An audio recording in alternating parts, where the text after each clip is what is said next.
अस्सलामुअलैकुम फ्रेंड्स, कैसे हैं आप सब। उम्मीद है कि आप सब ठीक से होंगे।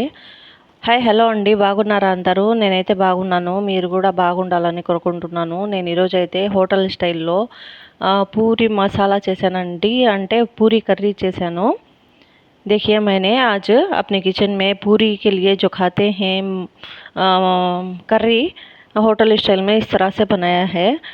देखिए आप लोगों के किस तरह से खाते हैं वो तो मुझे नहीं पता, लेकिन हमारे यहाँ तो इस तरह के खाते हैं पूरी के साथ। कई लोग तरह तरह की चीज़ें खाते हैं, लेकिन हम लोग तो इस तरह की आलू भजिया और इस तरह का कर्री खाते हैं वेजिटेबल्स का। मतलब उसे बॉम्बे चटनी भी कहते हैं। चलिए इसे बनाने के लिए देखते हैं। पहले मैंने इसमें ఆయిల్ डाल दिया है। ముందుగా నేను ఇందులో ఆయిల్ వేసేసానండి। ఇప్పుడు ఆవాలు వేసాను। अब मैंने इसमें मस्टर्ड सीड्स डाल दिया है।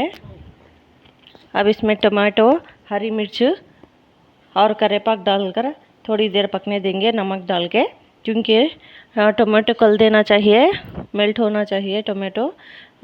టొమాటో, పచ్చిమిర్చి ఇంకా కరివేపాకు వేసుకొని నేనైతే ఇది మెల్ట్ అవ్వడానికి సాల్ట్ అయితే వేసేసానండి। కొద్దిసేపు ఉడకనిచ్చి ఇంకా వెజిటేబుల్స్ వేసేసేయాలి।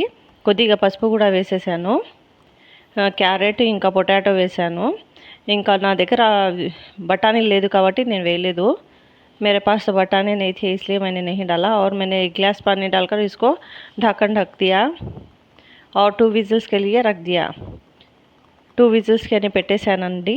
అప్పుడు దాకా ఇది బాగా పెట్టేసుకుంటాము, ఉండలు లేకుండా బాగా కలుపుకోవాలా। ये बेसन का आटा और हल्दी और नमक डालकर इसको घोल लिया है लम्स नहीं सरका। శనగ పిండి మరియు పసుపు, ఉప్పు వేసుకొని ఉండలు లేకుండా కలుపుకున్నానండి। ఇప్పుడు ఇది ఉడికిపోయినాయి, ఇందులో ఇది వేసేసుకొని బాగా పెట్టుకోవాలి, కలుపుకోవాలి। अब इसमें पानी डालकर इसे जिस तरह हमें चाहिए, क्या है पतला चाहिए या गाढ़ा चाहिए, जिस हिसाब से हमें पानी डालकर उसे खत खत खत पकने देना चाहिए। बस हो गया, हमारा करी रेडी हो गया होटल स्टाइल में। ఇది పెట్టుకోవాలండి। ఎట్లా అంటే మనకు థిక్నెస్ కావాలన్నా లే పతలాగా కావాలన్నా ఎట్లా తింటారో అట్లా దాన్ని బట్టి మేము వాటర్ అనేది వేసుకొని బాగా ఉడకనిస్తే అది అయిపోతుందండి, అంతకి సరిపోతుంది। చూడండి పూరీలు కూడా చాలా పఫ్గా ఉన్నాయి, బాగున్నాయి। కానీ ఇది కూడా నెక్స్ట్ రెసిపీ పెడతానండి, చూడండి ఎంత బాగుందో। మీకు ఎంతమందికి ఇట్లాంటి కర్రీ అయితే వెజిటేబుల్ కర్రీ అయితే ఇష్టమో ఒక కామెంట్ చేయండి। నాకైతే